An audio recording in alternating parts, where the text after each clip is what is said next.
வணக்க மக்களே, welcome to the பென்சர் show. இன்னைக்கு ஷோல நம்ம பார்க்க போகிறது மட்ராணி மௌனமிதி அப்படின்ற ஒரு தமிழ் டப்டு தெலுங்கு மூவியோட ரிவ்யூ. இந்த படம் பார்த்தீங்கன்னா ஆகா ஓடிடி ஆப்பில் அவைலபிளாக இருக்குது. இந்த படம் ஒரு ஹாரர் மூவி, அதாவது மச்சான் வீட்டில் பேய் அப்படின்ற மாதிரியான ஒரு தீமில் அமைக்கப்பட்ட கதை. ஆக்சுவலாக அந்த படத்தோட ஸ்டார்டிங்லேயே ராம் அப்படின்ற ஒரு நபரை காட்டுறாங்க. இவர் தன்னோட மச்சான் வீட்டுக்கு வந்திருப்பார், அதாவது மனைவியோட தம்பி.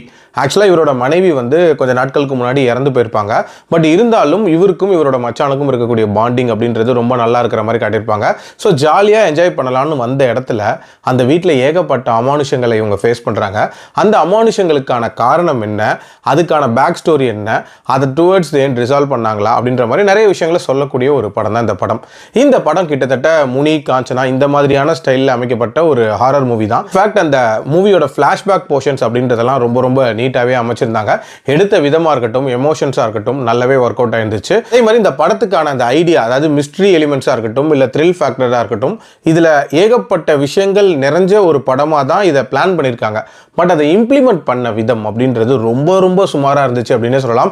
இன்ஃபேக்ட் ஃபர்ஸ்ட் ஆஃப் முழுக்கவே தேவையில்லாத காமெடிகள், அப்புறமேட்டு ஐட்டம் சாங் இப்படின்றதெல்லாம் போட்டு படத்தையே ஒரு மாதிரி கன்ஃபியூஸ் பண்ணி வச்சிருந்தாங்க. ஹாரர் ஜென்ரேஷனை பொறுத்த வரைக்குமே பார்த்தீங்க அப்படின்னா அந்த ஒருவருத்தரோட சடலத்தை மாற்றி மாற்றி பார்த்துக்கிறது அப்படின்றது மட்டும் கொஞ்சம் இன்ட்ரெஸ்டிங்காக இருந்துச்சே தவிர மற்றபடி அதுலேயும் பெரிய லெவலில் ஃபோக்கஸ் அப்படின்றதெல்லாம் இல்லை. அண்ட் டுவர்ட்ஸ் தென் முடிச்ச விதமும் ஒரு மாதிரி சப்புன்னு முடிச்ச மாதிரி தான் இருந்துச்சு. ஓவரால் ஒரு பிலோ பாரான ஒரு ஹாரர் மூவி தான். டைம் இருந்தால் வேணா ட்ரை பண்ணி பாருங்க. அடல்ட் கண்டென்ட்லாம் பெருசாக இல்லை. என்னோட ரேட்டிங் இந்த படத்துக்கு 2.25 out of 5. மீண்டும் அடுத்த விமர்சனத்தில் சந்திக்கிறேன். நன்றி, வணக்கம்.